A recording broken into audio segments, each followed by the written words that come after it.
Hey, what's up, Scott here. I want to give you my review of X-Men Days of Futures Past movie. I saw it last weekend, or this past weekend when it came out at midnight. I saw it, and I have to say I really enjoyed this film. I think this was one of the best X-Men films I've seen, storyline wise.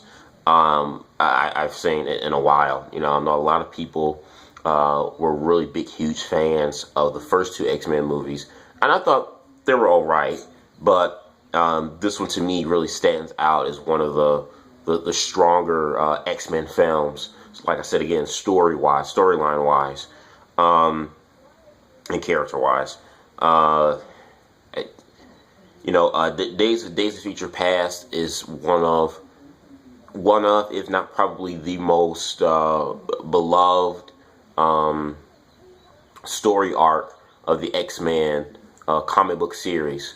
It's been retold. The Days of Future Past story has been retold, rewritten so many times in various comic books, X-Men comic books throughout the years. And again, it's a very delicate and special storyline to a lot of the X-Men fans.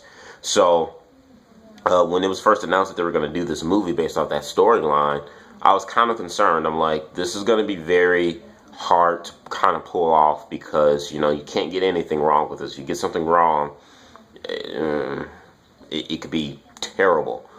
Because the story arc for Days of Future Past is that delicate, and people just love it and behold it so much, so dearly, that storyline or story arc. But Bryan Singer, I thought, did a pretty well job. A lot of things weren't comic book based, but in the way that he told the story of Days of Future Past from a movie perspective, a film perspective, and not, again, like I said, not really taking too much from comics, but just kind of doing stuff at the top of his head. I thought it was really well done.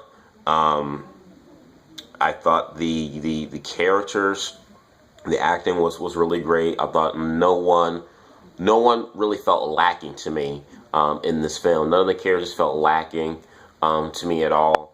I loved Quicksilver. Quicksilver was, I think, probably one of the biggest bright spots in the film. I kind of wish we would have got a little bit more of him. I hope we get to see him in the next X-Men film. One of the biggest things I really enjoyed about this film was that Bryan Singer X'd out and crossed out a lot of the wrongs that X-Men 3 left. And I liked X-Men now. A lot of people hated X-Men 3. I thought X-Men 3 was a decent movie. It was a decent film. But, Bryan Singer wasn't a part of that project, and the directors that directed and made that film, they did a lot of things wrong with that movie. And Bryan Singer came here with Days of Future Past and pretty much said, you know what, all the shit that they did, that the other directors did in X3, we're going to rewrite that because that's not how it should be.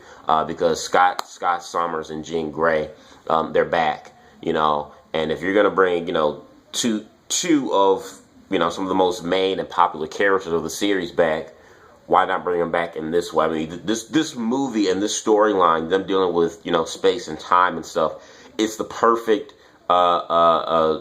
excuse or the perfect scenario for you to kind of rewrite some wrongs that were made in X-Men 3. So I guess that's another reason why I also really enjoyed this film, because it kind of made me a little bit more hopeful for the next X-Men films that would have, Scott and Jean Grey, because they are important characters. I still don't get to this day why did they kill them off in the third film. I don't know who the hell thought that. Hugh Jackman, obviously a beast as Wolverine.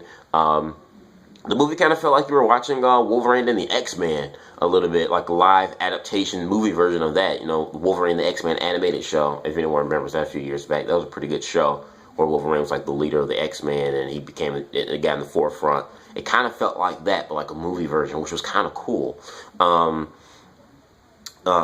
Jennifer Lawrence, God, I love Jennifer Lawrence. That woman is starting to grow on me more and more and more. I'm really starting to like Jennifer Lawrence a lot. Not just her, I've always liked her acting, but I'm really starting to find her more physically appealing and attractive. I never thought Jennifer Lawrence was drop dead gorgeous, 10 out of 10, mega hot, like a lot of guys I know say she is or think she is. I never thought of her that way, and I still don't, but I do find a certain appeal and attraction to her. And I thought, her being pretty much the main focal point for, all these things that would end up happening with the Sentinels and stuff, I thought was interesting. I forgot the actor's name that played Trask. The midget guy. I forgot his name. He's a good actor. But I enjoyed his role. I thought he was really good. I mean, he was so good that even though he wasn't a midget in the Trask isn't a midget in the comic books, the acting was done so well by the guy that portrayed the character, you really didn't mind that he was a midget or really even cared that he was a midget. And that just shows you just the brilliance of his acting, that he acted so well, was so good in that role that, you didn't mind that, you didn't care that, he wasn't, true to the comic book character Trask, who's, a taller guy. So I really enjoyed that. I thought the guy that played Trask, I thought he was a hell of an actor, did a good job in his role, and was a bright spot for me as well in the film. The minor things that I probably didn't like about this film was that I didn't get the whole point of Kitty with the whole mind thing. I mean, her powers is that she's supposed to walk through solid objects, which she did do a little bit in the beginning of the movie, but it just kind of, I didn't get what was up with the mind power thing. That got me trippy. I didn't get that. I didn't like that too much. I also kind of wish we would have seen the Sentinels, like kill the X-Men, like have a flashback or something of like when the Sentinels first appeared on Xavier's property and, killing them and destroying the school. I kind of wish we would have seen that. That would have been cool, but whatever. I did like some of the future setting that they did show the X-Men and the costumes and stuff that looked really cool. So all in all, I really liked this film a lot. I thought this was a good storytelling X-Men film. And like I said, for them to not really take everything from the comic books, but to kind of work on their own, I think it did a good job. Bryan Singer ridden a lot of wrongs that X-Men 3 left. He ridden a lot of wrongs on that.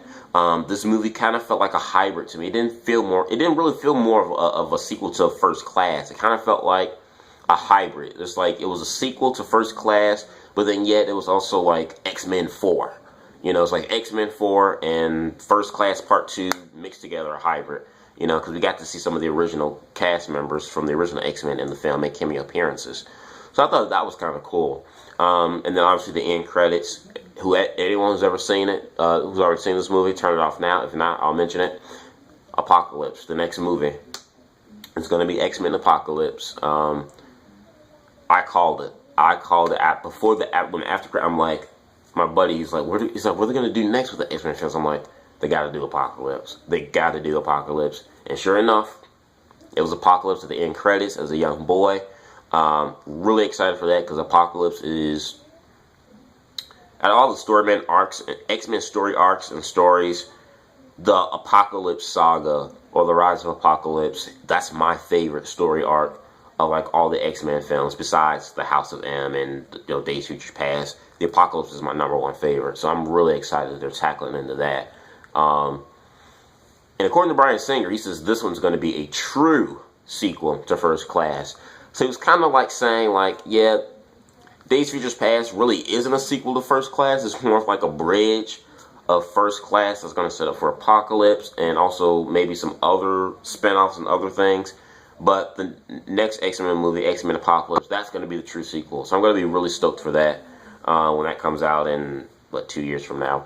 So you guys let me know what you thought about X-Men Days of Future Past, what you didn't like about it. I want your thoughts in the box below. Comment, subscribe, peace. And the female actress that they had, Fan Bingbing, playing as Blink. God, Blink was hot. Just, God. Okay, that's it. Comment, subscribe. Peace, guys.